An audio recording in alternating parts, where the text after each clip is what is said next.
রাস্তার ধারে পড়েছিল অসুস্থ এক মহিলা। তাকে হাসপাতালে নিয়ে চিকিৎসার ব্যবস্থা করার জন্য এগিয়ে এলো লায়ন্স ক্লাব অফ ফালাকাটার সদস্যরা।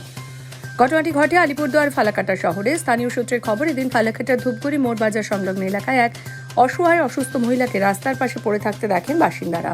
পরে লায়ন্স ক্লাব অফ ফালাকাটার সদস্যদের খবর দেওয়া হয়। এদিকে লায়ন্স ক্লাব অফ ফালাকাটার সদস্য স্থানীয়দের সহায়তায় অসুস্থ ওই মহিলাকে নিয়ে আসা হয় ফালাকাটা সুপার স্পেশালিটি হাসপাতালে।